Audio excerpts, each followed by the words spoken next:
What up, my fellow Knicks fans? This is your guy Marcellus Ease, and don't panic quite yet. Now, as we all usher in the new year, our beloved Knicks bring in some new faces, which means many new dynamics and roster rotations, especially with the addition of OG Anunoby. As in this segment right here, we'll take a look at the Knicks and one of their marquee matchups against the top contenders in the Western Conference, which features a lineup with two big men, and with no time to build up chemistry or even get a practice in, the Knicks inserted OG Anunoby, and we'll take a look at some of the dynamics that played out, especially with Tibbs tweaking these rotations. But I'm not gonna say no more, let's just get to it. See, as you can see, the more you fuck around, the more you're gonna find out. And also, if you stay down here and you never fuck around, you'll never find out. Alcohol, right? Now, one key takeaway here in this first quarter off this screen, look at all the usual attention that Brunson gets while attacking, right? Usually teams don't respect Knicks three-point shooters, but now having OG, especially as a corner threat, as that scouting report will open up on the Knicks, it'll be interesting to see what kind of looks Brunson gets and how much space does he have to operate within here, because now the spacing changes a lot. And I wouldn't be surprised if Julius Randle gets more open threes, or even DiVincenzo, or even if they decide to go start Quentin Grimes at the two guard position. I wouldn't be surprised if he gets more open looks, because now at some point teams are going to have to start respecting the Knicks due to the fact that RJ Barrett is no longer with the team, and they're going to have to respect the threat of OG. And another takeaway right here is watching Anunoby being a new big body on the Knicks, not able to let Rudy Gobert set up right here for the screen. He's big enough to push him, not allow him to set up, and he's going to force Edwards into the direction of Hartenstein and actually kind of force him to kind of thread this needle. See, can he make this pass right here in between Hartenstein and the long arms of Anunoby? But he's going to make a tough pass right here.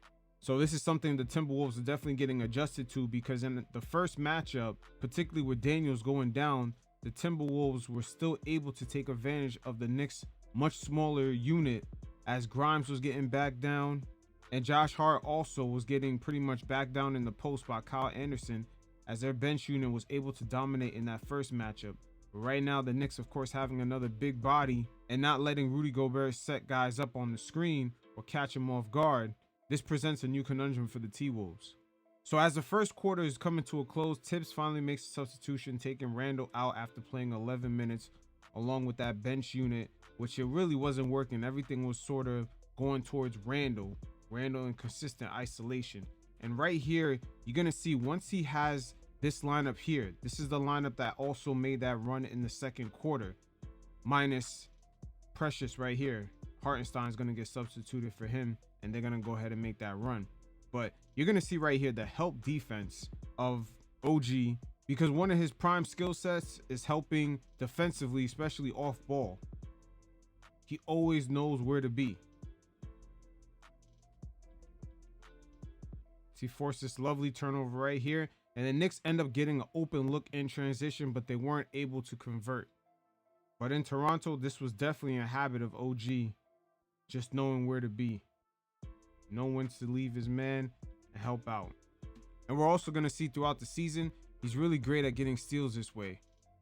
Okay, so right here with time winding down, we're going to see OG reminiscent to his 2021-22 season when Pascal Siakam had an injury. OG was forced into a role where he had to be a shot creator and make other things happen for other players. So he had more reps, because coming into the league, he wasn't a good dribbler, and he wasn't even the type of player to get guys into their spots to get shots off. But like I said, with him getting a lot of repetitions, you're going to see he's also creator at times, as he's threaded the needles right there, right to Josh Hart.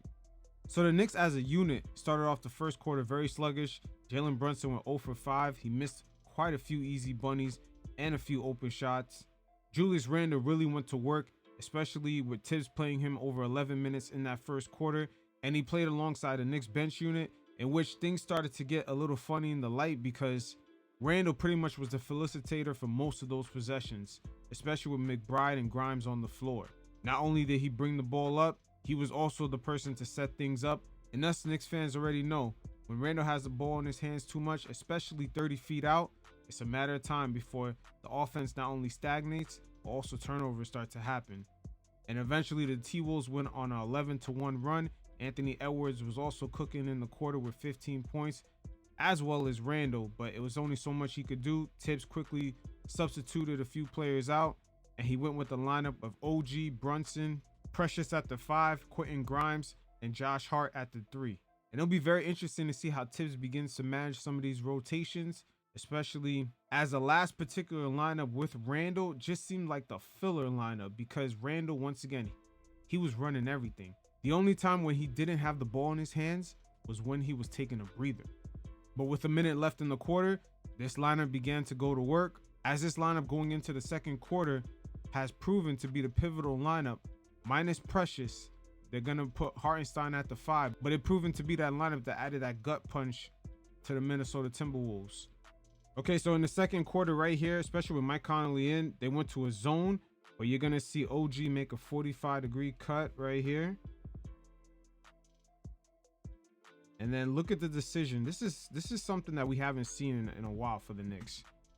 Right here, you're going to see outside of Brunson, right? Outside of Jalen Brunson, you're going to see the respect that OG gets from the corner right here.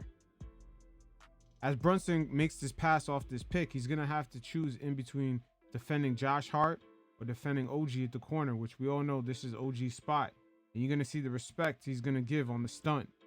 See, he's going to stunt to Josh Hart, but he's going to go back to OG.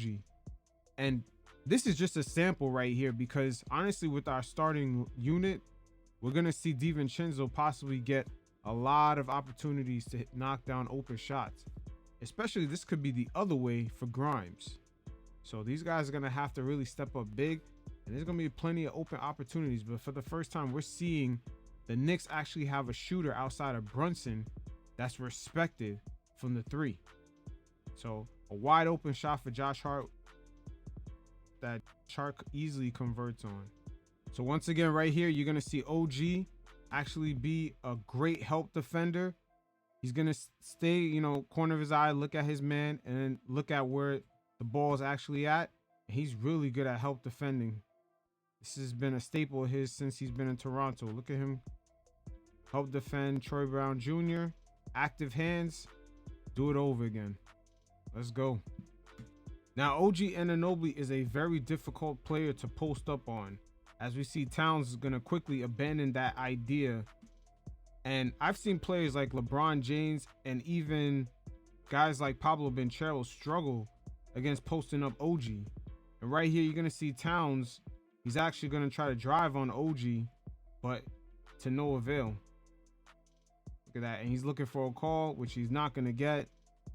But it's great to see that the Knicks finally have a defender who's switchable like this. And it's going to cause a lot of mismatch problems and a lot of issues, as teams also going to have to deal with Josh Hart at some point on the floor. But this lineup right now with Brunson, Hartenstein, Josh Hart, OG, and Quentin Grimes on the floor, they're just wreaking havoc right now. Now, Karl-Anthony Towns, after having a beautiful first quarter, he has really struggled right here in this second quarter with 2 turnovers on 4 points. But OG Anunoby right here, he's really good at switching his hips and moving his feet, but he's also good at beating you to your spot. So he's going to go in a straight line here, and he's going to try to beat out Cat on his path here to this spot right here. So he's going to go in a straight line and try to beat him out right there. And it's going to force Cat into a really awkward shot. See, he got right in his spot, and he forces him to go for a real awkward shot right here. He kind of puts it up a little bit too early. But the reason why he couldn't land correctly, because OG was right in his landing spot. He beat him right there. Right where he took off from, OG beat him to that spot. Let's take a look at that again. See, OG didn't really leave him anywhere to go but to take this tough floater off the backboard. So by the time Julius Randle subbed back in with 5 minutes left, the T-Wolves at this point, they haven't scored in over 4 minutes.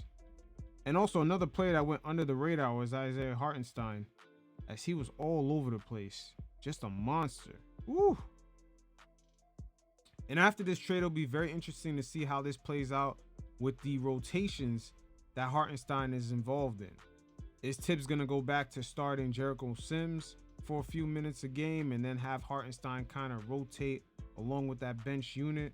Because it's undeniable. There's definitely a spark with him rolling with Josh Hart, Quentin Grimes, possibly with OG and Brunson. As in this game, Tibbs subbed them out first out of that starting unit and have them run with these guys. But so far, this lineup has really been proven effective. And also, could it be the spark of energy that's needed for that bench unit, especially with Quickley gone? Now, as we see, look at OG on this pick. He almost barreled right through Gobert. He actually takes him out of the ability to even roll on time.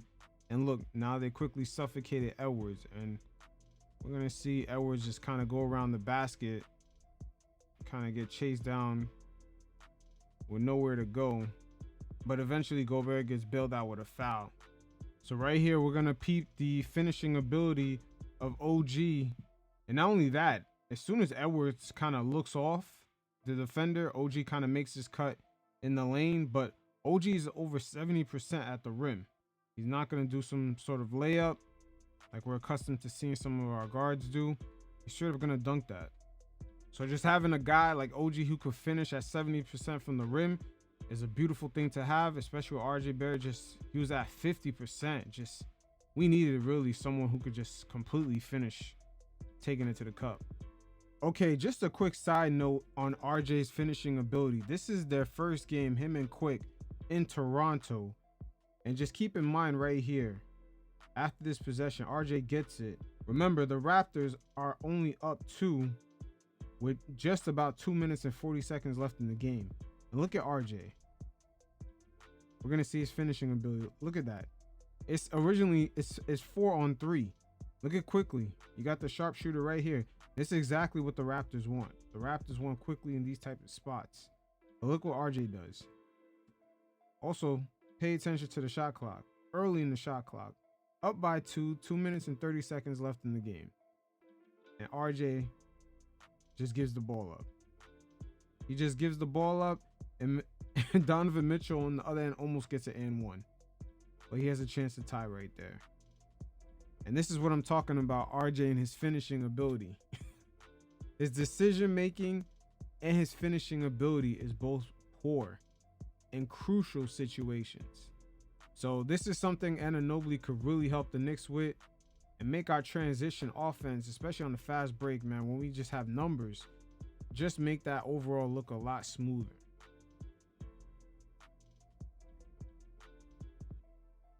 So right here with no Mitch in the paint, take a look at OG as he's going to battle against Gobert right here.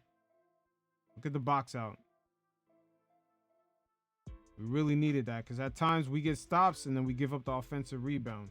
So the Knicks in the second quarter, it was by far their most productive quarter in this game as Jalen Brunson got cooking with 13 points as he was 5 of 10 from the field. And Tibbs actually tweaking his rotations, substituting out Precious for Hartenstein in combination with him, Josh Hart, Quentin Grimes, Brunson, and OG Anunoby. It proved to be very effective against the T-Wolves as they forced 5 turnovers just to start off the quarter. And it helped them to make a run and take back the lead. But everything was going well for this particular unit. Brunson was finally making shots. Grimes was actually cutting to the hoop and getting to the free throw line. And even Josh Hart was 2 for 3 from 3-point range. So with the offense clicking and even Hartenstein just making some key blocks, the T-Wolves found themselves down by 12 going into halftime. Now right here, midway through the third, the T-Wolves are playing a zone defense with a lot of long wing players. You got Alexander Walker right here, Naz Reid down here. He could defend multiple positions. 6'9" Slothman, aka Kyle Anderson right here. And you got athletic 6'4" Anthony Edwards right here. So the last time we faced the T-Wolves, you know, all these long wing defenders pretty much, especially coming off the bench, they killed us. But right here, we're going to make them pay for playing zone defense with all these type of long wings. Of course, they're going to collapse when Brunson penetrates. But now with OG, things are going to be a lot different. So the third quarter served as the Knicks' second best outing of the night other than the second quarter, in which Julius Randle and Isaiah Hartenstein played for majority of them for about 12 minutes each.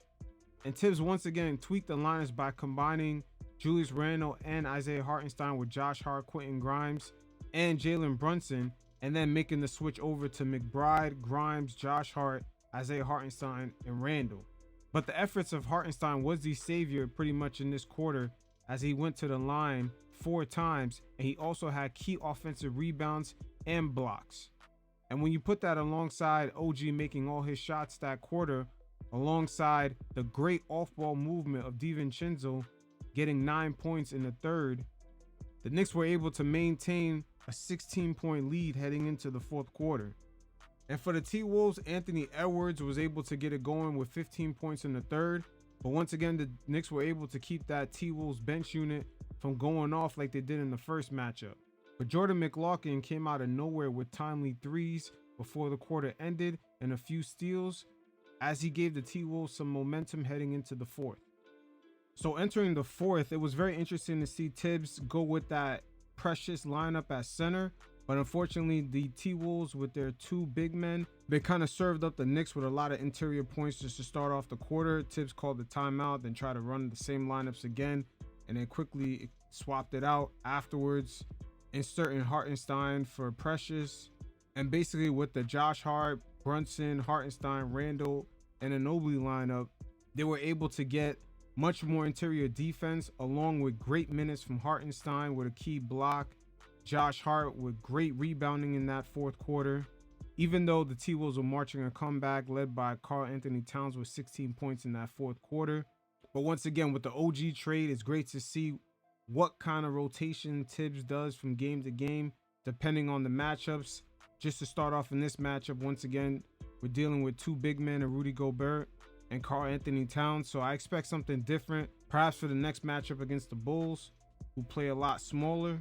But in this fourth quarter, with OG fouling out with 4 minutes left in the game, as Randle pretty much took over in that fourth quarter, as Julius Randle in the quarter went 5 for 7 from the field, shooting 71%, including making 2 out of 3 shots from downtown with just 1 turnover and 12 points. And more importantly, just that 1 turnover, because in the third and first quarter, the ball was in Randle's hands a lot, especially with Tibbs making the substitution of OG and Anunoby and Jalen Brunson really early on to have them run with the bench unit. But Randle, being that guy that's getting the ball from 30 feet out and not quite in his position, was allowing the T-Wolves to make runs from time to time. So it's great to see Randle got in stride, and he definitely took over in that fourth. It was all Randle pretty much. But when it comes to OG, he didn't even get a practice in with the team. And I'm pretty sure the same thing comes to Precious. I'm just curious to see if the Knicks get kind of more interior defense with Precious on the floor. But things are looking good for the first stint. So we'll see how things play out. Until next time, you fellas stay safe. Peace.